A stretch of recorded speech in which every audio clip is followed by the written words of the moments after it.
When I entered the hall, I was met with stares, sharp, piercing, tinged with a strange curiosity. I smiled, trying to appear confident, but there was something unsettling in the air. One of the employees whispered something to his neighbor, both laughed, glancing at me as if I were some awkward outsider. My heart tightened. This was Kira's first corporate party at her new law firm, and I wanted to support her, but now I felt out of place. I tried to convince myself that everything was fine, just the usual awkwardness of a new social circle. But I couldn't shake the feeling that it wasn't just about me. Kira looked different among her colleagues, lively, radiant. Her laughter rang out like crystals, and when she met someone's gaze, there was something new in her eyes, lightness, excitement. One of the women, clearly noticing my confused look, approached and casually asked, "Are you her brother?" I froze, unsure how to respond.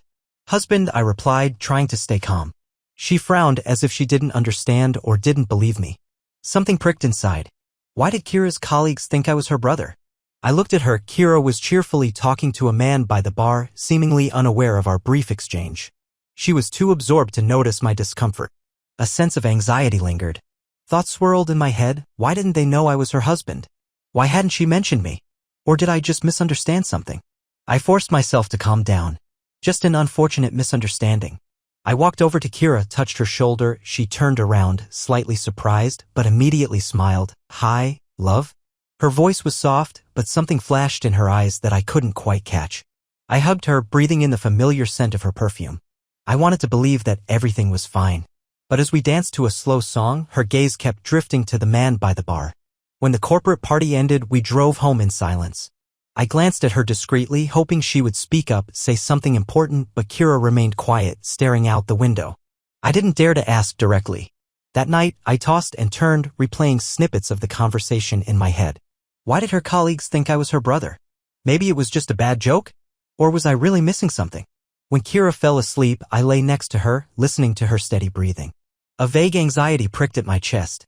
I turned on my side, looking at the cup on the bedside table, the one Kira always placed neatly after her evening tea.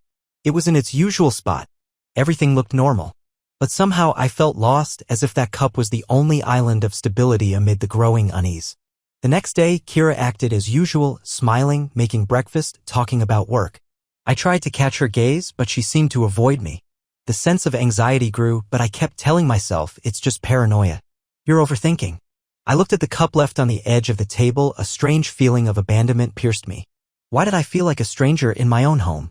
The morning was quiet, familiar. Kira was almost ready to leave when I tried to ask casually, "Did you enjoy the corporate party?" She smiled, adjusting her coat. "Yes, it went well. Everyone is so friendly." "And that guy by the bar?" I asked, trying not to sound jealous. She paused for a moment, but quickly replied, "Oh, that's our new partner, Mikhail. He was just cracking a lot of jokes." I wanted to ask more, but Kira quickly kissed me on the cheek and slipped out the door. Her light perfume lingered in the air for a moment. I stared into the emptiness, trying to convince myself that everything was fine. I decided to let go of the thought. After all, she said everything was fine. I tried not to think about that colleague's look when I said I was her husband. Maybe it was just a coincidence. Or a silly joke. I should trust Kira. She hadn't given me any reason to doubt. In the evening, I made her favorite pasta with mushrooms.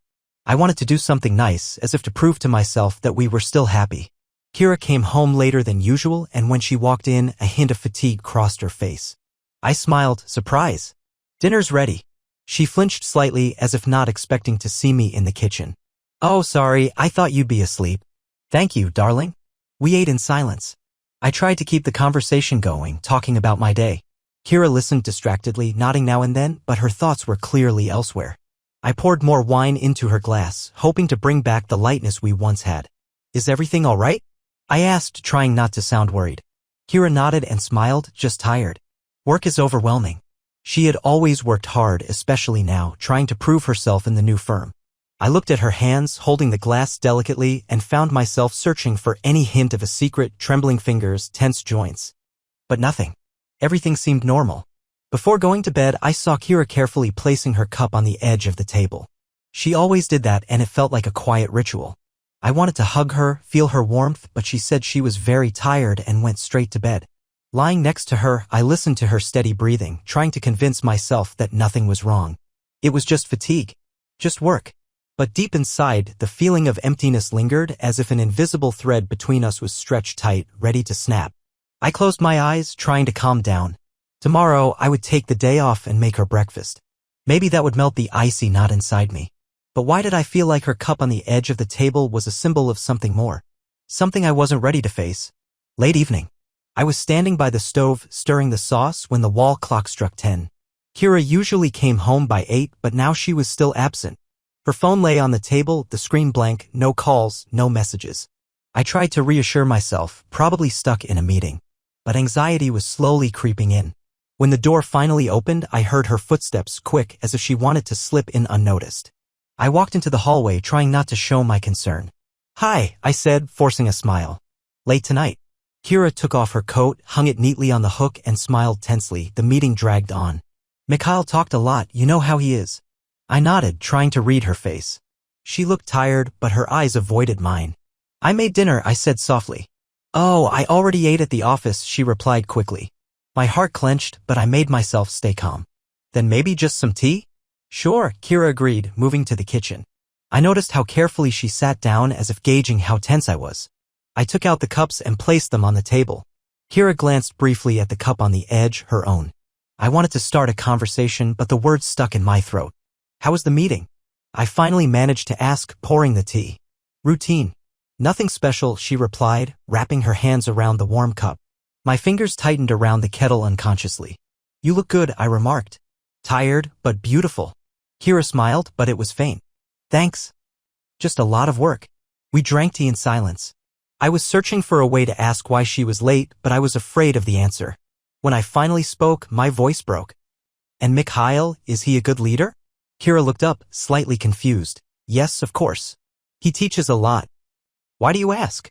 I hesitated, feeling trapped in my own thoughts, just at the corporate party. "When I said I was your husband, your colleagues seemed surprised." A hint of embarrassment crossed her face, but she quickly collected herself. "Maybe they just didn't know. I don't usually talk about my personal life right away. But they thought I was your brother." I watched her reaction closely. Kira froze for a moment, then responded a bit too quickly. "Maybe someone made a joke. Or mixed things up. You know how it gets at parties." An awkward silence filled the room. Kira stood up, took her cup, and headed to the bathroom. I remained in the kitchen, staring at her empty cup on the table. Why didn't she notice my anxiety? Why did she change the topic so quickly? I approached the window, trying to steady the trembling in my hands. Outside, the lights of the night city flickered, bright and cold, just like her gaze. I tried to convince myself that it was just fatigue, just my imagination.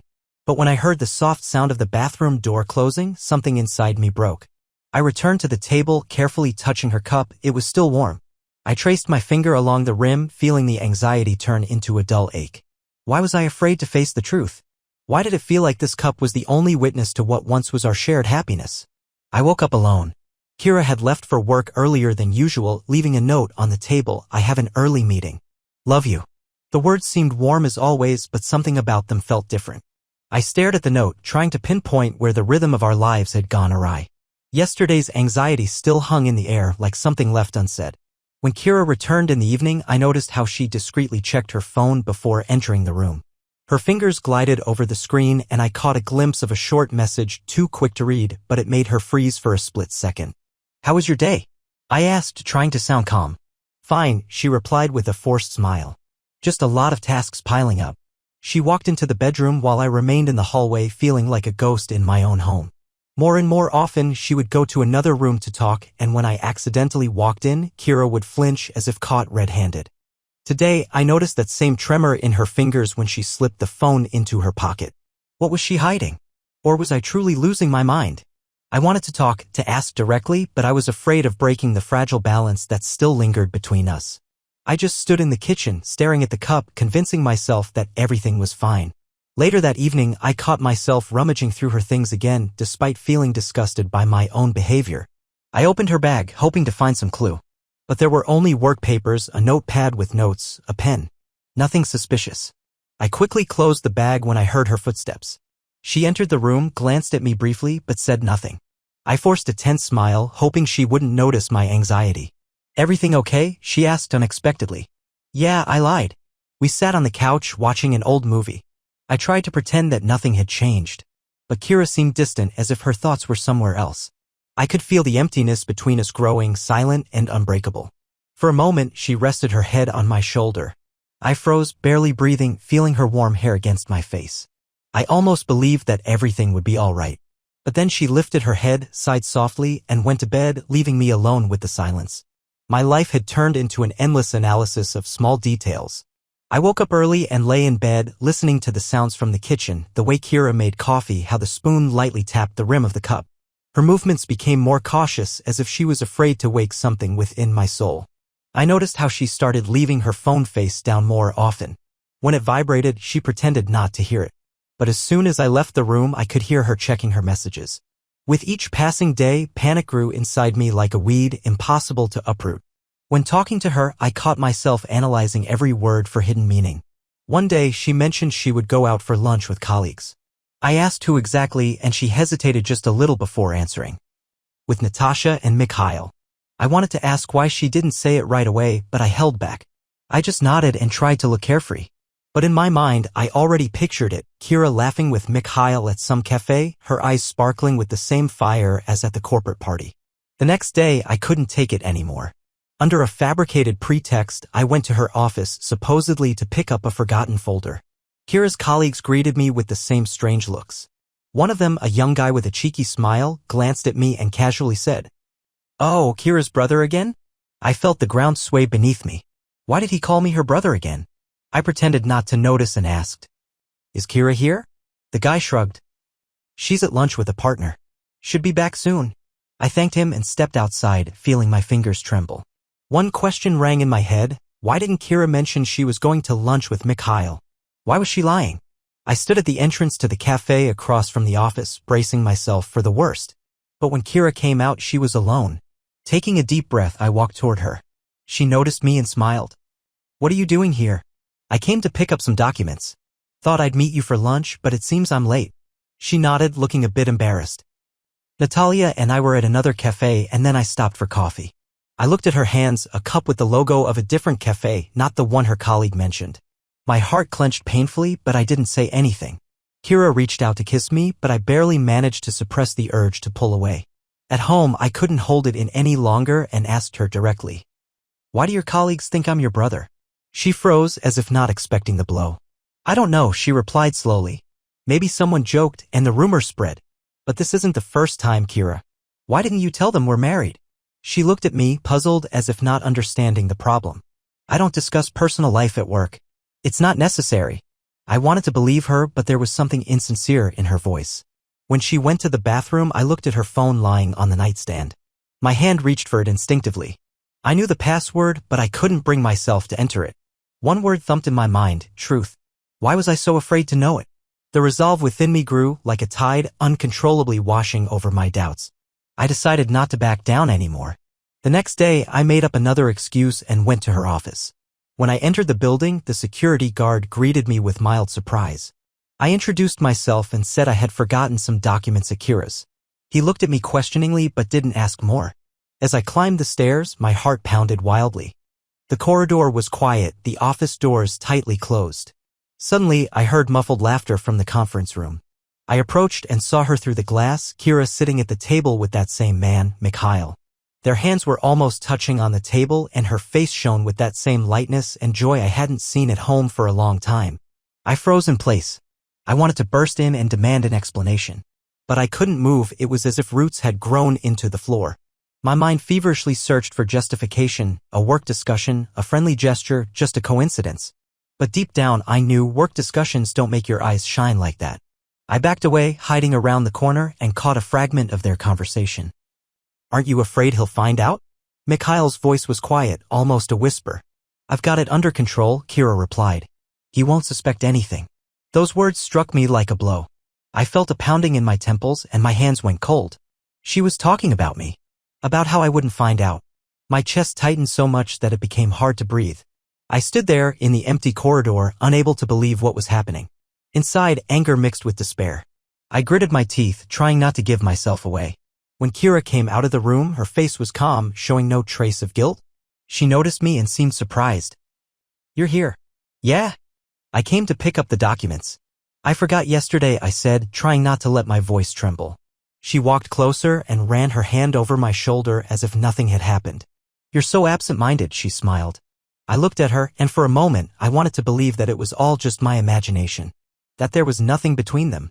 But Mikhail's words still echoed in my head. Aren't you afraid he'll find out? At home, I tried to talk again, but Kira went to the shower without answering my questions. I sat in the kitchen, staring at her cup left on the edge of the table. Her presence was felt even in small things, in that habitual neatness, in the faint scent of her perfume. But now the cup seemed less a symbol of comfort and more a silent reproach. I approached the window, looking at the evening city, and felt anger growing inside me. Why was she lying? Why couldn't she just tell the truth? At that moment, I realized I could no longer stay in the dark. I would find proof. Even if it destroyed me, I needed to know. I glanced at Kira's phone, lying on the nightstand. This was my chance. Kira's phone lay there, its screen dark, but I had heard it vibrate just a few minutes ago, quietly, insistently. I froze, listening. Kira was still in the shower, the sound of water muffling everything else. My hands trembled as I picked up the phone and entered the password. I scrolled through the files, conversations with different contacts, but one stood out: Mikhail. The messages were short, businesslike.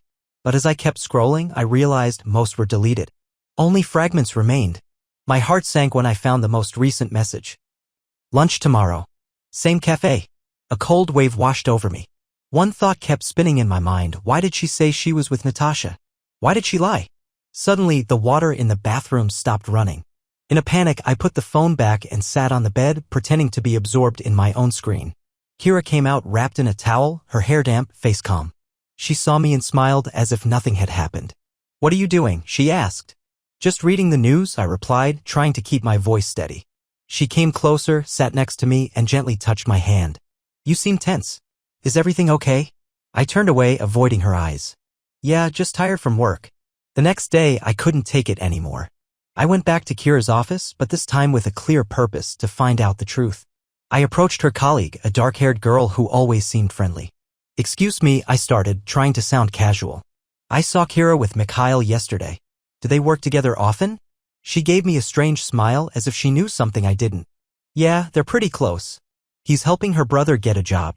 The world collapsed around me. I froze, feeling cold spreading through my body. Brother? I repeated, barely believing my ears. Yeah, she mentioned she has a brother who recently moved. Mikhail's kind of helping him out.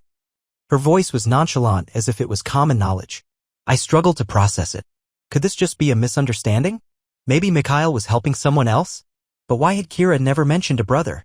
And why did I see fear in her eyes when I asked about the corporate party? That evening, I tried to talk to Kira again. She gave a vague answer, saying that Mikhail was just a good mentor and that colleagues sometimes joke around. But her smile was strained and her fingers trembled when she poured herself some tea. When she went to bed, I remained in the darkened kitchen, trying to piece everything together. Why was she hiding me? Why did her colleagues think I was her brother? And why was that man always around her? I couldn't wait any longer.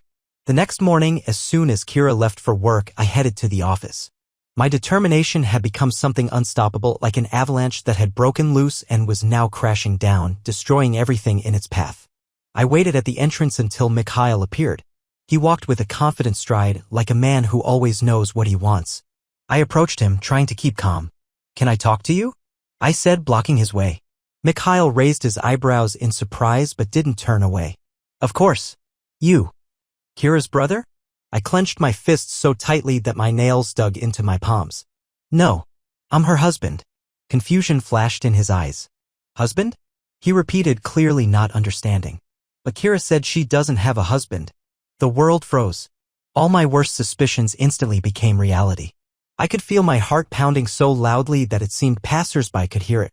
She told you I was her brother? I croaked. Mikhail frowned, looking around as if searching for confirmation of what was happening. Yes. She said you were her younger brother. I didn't want to interfere, I just wanted to help with the job. I couldn't believe my ears. One thought echoed in my head: she hid our marriage. She introduced me, her husband, as her brother to be with him. You and her. I didn't finish the sentence, but Mikhail understood. His face changed, his lips tightened. I didn't know she was married, he mumbled, his voice sounding hollow. I stood in front of him, feeling as if the ground was slipping away from under my feet. I thought I would expose him, that he would turn out to be the reason for my suffering. But it turned out to be the opposite. He was also. Mikhail looked away, realizing he had been dragged into someone else's drama. I'm sorry, he said quietly, not trying to justify himself. If I had known. I said nothing. I turned and walked away, leaving him standing in the cold morning wind. Anger gave way to emptiness. I walked down the street, noticing neither people nor cars. Everything lost its meaning. When I returned home, Kira was already there, packing things into a suitcase.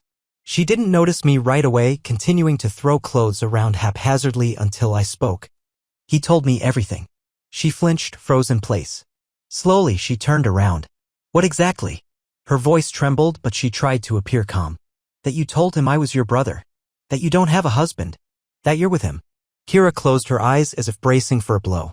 I didn't want to hurt you, she breathed out. Hurt me? You turned me into a ghost. I tried to understand what was wrong, and you kept hiding me like an unwanted secret. Kira came closer, reaching out to my shoulder, but I stepped back. Sorry, she said. I just wanted to start over. A new job, new people. I didn't know how to explain everything. Explain what? That you have a husband? My voice broke. Why was it so hard for you to tell the truth? She remained silent, staring at the floor. Because with him, I felt different. Free. Without the past, without the burden of old mistakes. Those words hit harder than everything else. She wanted to be different. Without me. My head was spinning and I didn't know what to do. Kira started packing her things again, silently, without explanations. She didn't ask for forgiveness, didn't try to justify herself. She was just getting ready to leave. I looked at her back and felt something inside me collapse. All our past, all the plans, all the late-night talks, everything turned to ashes. When Kira left, I stood for a long time in the empty room. Her cup was still standing on the edge of the table. I didn't move, didn't try to put it away. It was as if the small object was the last thing holding me back from complete disintegration. The house was empty. Too empty. I sat in the kitchen, staring at Kira's cup, the same one she always left on the edge of the table. Now it seemed unfamiliar, just like the whole house. I didn't know how much time had passed since Kira left. The clock ticked steadily, but I couldn't hear it, as if I were submerged in thick silence. I thought I was ready for the truth. But in reality, the truth was heavier than I had anticipated. I didn't just feel the pain of betrayal, but also a strange sense of emptiness, as if a part of my soul had been ripped out. How can one turn away from the past so easily? How can years of life together be replaced by a few months of an illusion of freedom? I tried to justify her, to understand her motives. Maybe the job really changed her. Maybe that Mikhail gave her something I couldn't. But the more I thought about it, the more I realized that I didn't understand her. How could she forget everything we had so easily? In the evening, I instinctively checked her social media, as if hoping to find some explanation there. But there was nothing new. It was as if her life had frozen along with mine. Only in a story from one of her colleagues, a shot from a party flashed by, Kira, laughing next to Mikhail, his hand lightly touching her shoulder. She looked free and happy. I looked away, feeling anger surge up again. Not at Mikhail, he was just as deceived as I was. I was angry at myself for not noticing the obvious for so long, for not being the person she wanted me to be. That night, I couldn't sleep. My thoughts kept going back to our past conversations, how she complained about being tired, how I suggested spending weekends together, but she made excuses about work. I didn't see how she was distancing herself. Or maybe I didn't want to see. I kept waiting for the door to open and Kira to come in, as if nothing had happened. But instead, I only heard the ticking of the clock and my own uneven breathing. For a moment, I thought I heard her footsteps behind the door. I jumped up, my heart stopped, but it was just a neighbor passing by on the stairwell. I returned to the kitchen, feeling foolish. Hope turned out to be an illusion. At some point, I realized that I no longer wanted to be a prisoner of this pain. I took her cup and decisively put it away in the cupboard. Let at least one reminder of her disappear. But the emptiness only grew stronger. I sat on the floor next to the kitchen table, clutching my head in my hands. A lump was stuck in my chest, and the tears came on their own. I couldn't hold them back. For the first time in days, I allowed myself to break down. One thought kept haunting me.